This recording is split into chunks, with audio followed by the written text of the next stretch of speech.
I've been having an interesting chat online via Instagram with a colleague who formerly worked for the Houston Astros in Major League Baseball, and the question was, what's a more important quality to train in a rotational athlete like a baseball player? Should you focus on increasing the resistance they can rotate against, or more general strength training such as squat, bench press, etc.? I think the answer is ultimately it needs to be both, and this is the key to your assessment, figuring out which end of the spectrum is going to give that player or that person the most benefit. I gave the example for myself where, particularly in my younger years, my strength numbers in the gym were quite decent for a guy my size. My lifetime best back squat is 180 kilos, and yet the hardest I've ever been able to throw is probably around 70 miles an hour. And that to me shows that no amount of gym training is going to make me an elite thrower. So my issues must be mechanical and technical in terms of how am I translating my gym work to the field. So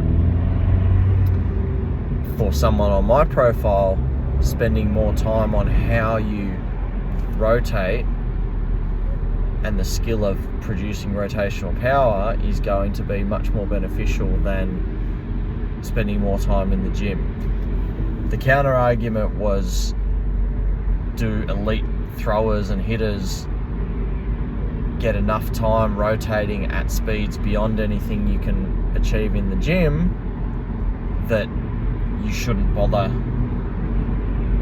trying to add more time into that? And the example was given of a few players in the Astros system at the time who could throw 95 to 100 miles an hour, so they should focus on the gym because their gym numbers were quite low. And in that scenario, yeah, I would probably agree. They are likely incredibly skilled and efficient at expressing rotational power, probably got some pretty good genes behind all that as well. So improving their scores in the gym, while it might not take their 100 mile an hour fastball to 110, it's likely going to improve their robustness and their ability to tolerate the forces that are exerted on their body by throwing that hard. And to sum all of this up, the reason this was, or is an interesting concept, an important concept in terms of injury rehab, is, to me, these are the places where people get hurt. So we need to figure out how do they perform at an elite level in order to try and eliminate the reasons that they probably got hurt in the first place, or potential risks to get hurt in the future if they haven't been yet. And that's where you need to marry rehab and performance, in my opinion. Another example is a player that I have currently who has been strength training for quite a while. His totals in the gym are quite respectable, and in terms of sprinting, he can run the 60-yard dash in 6.7 seconds, which is above average for a Major League Baseball player, and this guy's only 18 years old. So that tells me that the power and the ability to throw probably 90 plus miles an hour is in there somewhere, and yet this guy can only throw with a running crow hop 76 miles an hour.